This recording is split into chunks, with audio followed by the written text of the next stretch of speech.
Hallelujah. Amen. Dear, brothers and sisters, join us now on our feet and welcome our pastor for today for the message. Amen. Praise the Lord. Can we open our mouth and begin to appreciate Jehovah? Begin to thank Him. Lord, we thank you. Lord, we thank you. Jesus. Lord, we thank you. Shibarambo ya barikaba, rababa, urubu shiketea. Kabala baba, moshiketea, borubu. This is our mode of focusing on Jehovah for supernatural intervention. A lot of supernatural interventions are already happening in your life. Rababa shikabu, bandu lobodiaba. Borokoto romo shikabodia, bokori mashikabodia. Begin to appreciate the Lord. And don't forget that today is our youth week. Rabu shikitia. Vikata rabari babu shikabodia. Mandi libori baba. Makiri bushakabori baba. Lord, we thank you. Lord, we thank you. Lord, we magnify your name. For there is none like unto thee. None can be compared with you. You are the beginning and the end. You are the soon coming King. There is none like unto thee. None can be compared with you. Without you, oh God, where would we have been? Ibranda mukere dede. Makarakataya bahari. Lord, we thank you. Lord, we appreciate you. We give you all the glory. We give you all the thanks because there is none like unto thee. Thank you, Jesus. Begin to thank God for the supernatural happening. Begin to thank Him for the supernatural intervention in your life. There has been a great supernatural intervention in your health. There has been a great supernatural intervention in your business. There has been a great supernatural intervention in your families. Appreciate Him for that. Appreciate Him for that. Appreciate Him for that. Appreciate Him for that. What is making that? Reduce the volume now. Appreciate Him for that. Appreciate Him for that. Appreciate Him for that. Appreciate Him for that. Shoboro mokoria. Baba baba bashakaboda. Mokoro mokoria. Now begin to appreciate Him. Now begin to appreciate Him for 2018. Don't that have volume? Reduce the volume. Go to the volume and reduce the volume. Okay. Yeah. Begin to thank Him for 2018. Begin to appreciate Him. Remember our motto this year is to appreciate Him for 2018.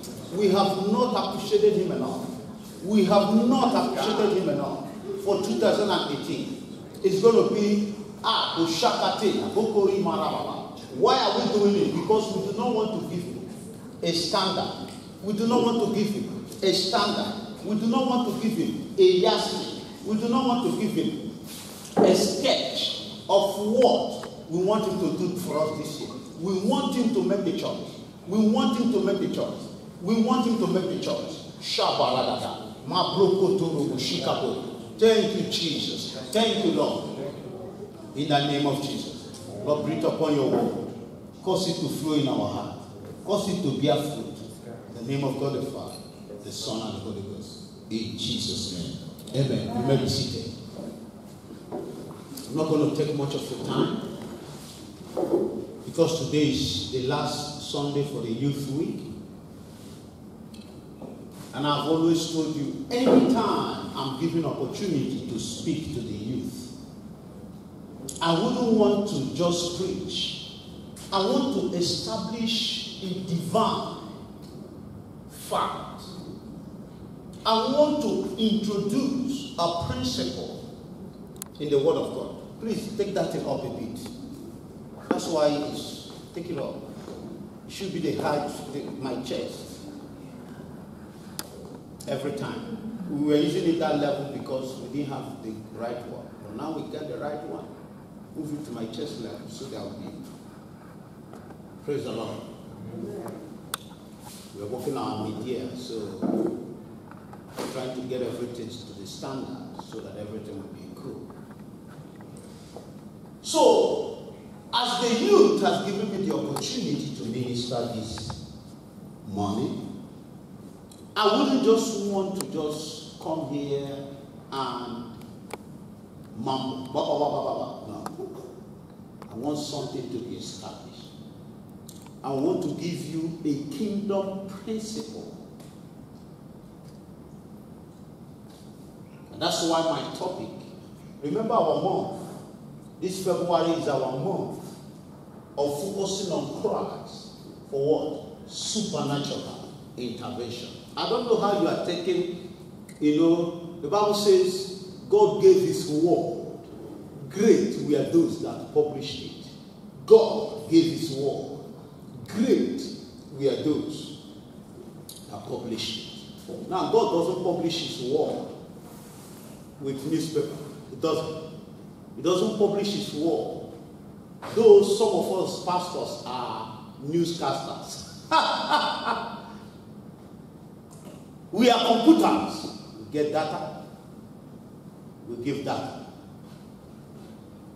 Bishop Benson, the host, has said, any message you are preaching that has not affected you cannot affect another person. That is why if you are called by God, discover the area he has called you. God cannot call you in every gift because you are not God. Moses, that was a type of Jesus in Old Testament, had only one call. And he discovered it, and everything he did was centered on that call. As he was advancing, improving the call, he was behaving the message he was preaching. When God said, when he needed help, he said, God, was I the one that gave birth to this, everybody here? The Bible says there were more than 600,000. I didn't give birth to them. Why should I die carrying their burden? Say, God, help me. Thank God for Moses' father-in-law. Some father-in-laws are the key to the marriages of their sons-in-law. And may the Lord bless them for that. Example, my own father-in-law is one of the greatest key to the success of my marriage. He has never treated me like an in-law. He treats me like his son. Most things traditionally that I'm supposed to spend, will just call me and say, son, between me and you, don't let anybody know what is in your pocket. I say, but don't worry. They will not know, I will not tell them. It's just between me and you. Just do it as. I say, but I don't have anything in my pocket. What is your pocket? I say, I have 5 naira. I say, give it to me. You have fulfilled the right. You've done it. You know, some father-in-laws that are not, it's not what they will get. It's just, they have to please the community because it's the place of leadership in his community. So he can't spoil the law they made. You know, let's say, I'm already happy, I'm already blessed. You don't need to go doing all those things. Just what you have in your pocket. I will tell them you have done it for me. I said, what? Even in my father's burial, I was supposed to give them their right, go do this tradition demands. He said, he came into my house, I see the load you are carrying. I wouldn't want you to do that. I still came with my people to fulfill our traditional right. I told them you've already given me the necessary things. He said, what you have in your pocket now, just a point of contact, so that I can say of the truth, I got it from you. I said, nothing wrong. He said, give me that thing, whether it's 1 kobo. And I gave it to him. He went and announced to the in-laws. I said, my in-laws, that he has settled also. He has settled also. When we go, I will give you what he gave me. So Moses' father-in-law was like that. He said, Moses, why are you disturbing God? Very simple. Get leaders. Teach them the vision. Make them understand. You see, I'm coming. I've already preached my message. The greatest tool for supernatural intervention is not Jesus. The greatest tool for supernatural intervention is not Jesus Christ. You see, when we read our Bible, we read it with a concluded mindset. You don't leave your mindset open for Holy Ghost to build the right mindset. You read it because you've had Jesus. Jesus had his own work. Let me continue from where I was coming from. Moses, being a type of Jesus in the Old Testament, had only one vision. And at the time he wanted to give up, his father-in-law advised him and said, why not you train people? Train them with the expectation to be better than you. Hand over some of the vision so that you don't die before your time. Moses went to God and said, what shall I do, Lord? I didn't give birth to these 600 people. But what did God tell him? He said, Moses, go. Gather 70 among you that are wise. Bring them to me. I will not take my spirit and put it there. Because my spirit is all-compassing. But I will take your own spirit that is little, small spirit. I will take your spirit and put on the 70s. For what purpose? Unity of purpose. So that they'll be getting one message. Any church, it's too much in Australia. I speak it to their shame. So that the church will go back to the right method. A pastor will be preaching. Somebody that is a politician for 20 years, he will sit at the back. I said, no, he's not right. He's not preaching the truth. He's not saying. It's not Mosaic kind of anointing. It's not Moses kind of anointing. Because there are two ways to build a church. Mosaic, Moses kind of anointing, and Aaron kind of anointing. Where the congregation, where the board of directors direct what's happening in the church. Thank God for great Archbishop Benson in Dahosa. He said, I've advised my children, don't follow a running type of. It doesn't matter who is supporting the church. It doesn't matter who did anything. Never you until you go to the mountain. Mosaic type is 40 days and 40 nights on the mountain. And Moses' father-in-law said, go. And God also said, gather for me. I will not use my spirit. I will use your spirit, Moses. Because what you are doing is blessing you. I want that also to bless the 70. And as you come in agreement, and Moses gathered. The Bible says, at the time they came to report to Moses, Oga, it's not only the 70, there are people in the camp, the anointing is everywhere. Moses said, why are you jealous? Why not allow me to finish? God is helping me to finish this work. How I wish that even all the 600,000 people will have the same. What does that mean? The Holy Ghost will not tell them anything different. Because it's a particular vision. Church, the greatest tool for supernatural intervention is not Jesus. Did you hear that? Did you hear that, church? I want you to respond. Yes. I didn't say amen. I said, did you hear that? Yes. This is simple English. I'm not speaking heavenly English. This is Australian English. Did you hear that the greatest tool for supernatural intervention is not Jesus? Yes. Because even while Jesus was on earth, he used that greatest tool. He himself used them. I put on Facebook, going to church cannot change the people. But you being the church is what will change them. Who can share with us the greatest purpose why Jesus came on earth? The greatest, number one purpose why he came. I'm not talking about the effect of that purpose. I'm talking about the purpose why he came. Why he was. And who can tell us, give us a scenario of how he came? Because we don't just share with people what is in the Bible. We teach people to understand, how it happened. Why is that reason? Who can teach us? What's the greatest purpose why he came on earth? Very simple. What is the Old Testament representing? He came to life that we may have life abundantly. He came that we might have life. That's the effect. That's the effect of why he came. Yes? Amen. Is he off? When did he go? Yeah, who can share with us why he came on earth? Okay, I've been teaching you all these things. Old Testament came to do what? What is the Old Testament? The promise. The promise. Is the promise. What's the New Testament? Fulfillment of the promise. Ah? The fulfillment of the promise. No. Manifestations of Manifestation. No. See? So all these things I sing every day. You don't get it. The Old Testament is where God introduced the promise. All the promises, everything God has planned to do for us. That is why never you throw away them.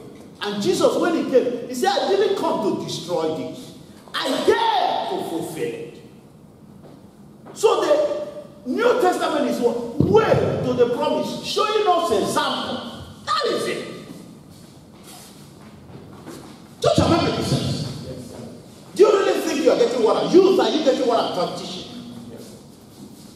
The promise is the Old Testament. Where God made all the promise, God did not only make the promise, God acted the promise to Abraham. Even when Jesus came, Jesus said, I cannot do anything with you if you are not a seed of Abraham. And why did Jesus come? And why did Jesus come? To show us the way. In him was to be example. To show us he's the way. He's the if we follow his direction. In him was life. And that life became the light of men. And anyone that followed him, darkness. So somebody that came to teach you something. When you go to school and they are teaching you something. Is it the teacher that is more relevant? No. He's preparing you for the future. Because the teacher has elapsed his own generation. He has elapsed his own time. He's trying to raise future generation. That's how he goes from generation to generation. Jesus came to teach us the principle so that we will be able to represent the kingdom and continue from where he stops. So if Jesus was the greatest tool for evangelism, for supernatural intervention, now that he's gone, it means supernatural intervention has finished. Am I making sense? Let's get something from Mark. Let's start from Mark. Mark 6. Get from 11. And before you read, let me give you a scenario, a story of what happened there. You know, every Sunday, every Sabbath day, it was not Sunday, Sabbath, which calculated is Saturday. Every Sabbath day, Jesus would go to the church and do a miracle, or along the way he would do a miracle. He was only showing us this is what is supposed to be happening in your church. He was only showing us if there is a member that has cancer on a Sabbath day or the day you come together, it's supposed to be the day that person should be delivered. So in this scenario, he saw a man, they called him to preach. He looked and saw a man that was crippled. And when he saw, he said, come.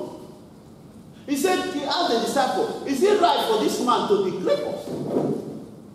The disciple said he's about to walk on Sunday. He's about to walk on Sunday. We told him he shouldn't walk. Even the Bible, see people manipulating the word of God. Jesus said, stretch forth your hand. That which were crippled, pop, his hand came up. Imagine when you are preaching the truth, when you are doing the right thing, but the system is fighting to kill you. Now listen. Why is it that such thing happened instead of Jesus going to take his coffee or go to sleep? Look at what Jesus did, verse 11. Read. Luke 6, verse 11 to 13. Oh, sorry, Luke 6, verse 11 to 13.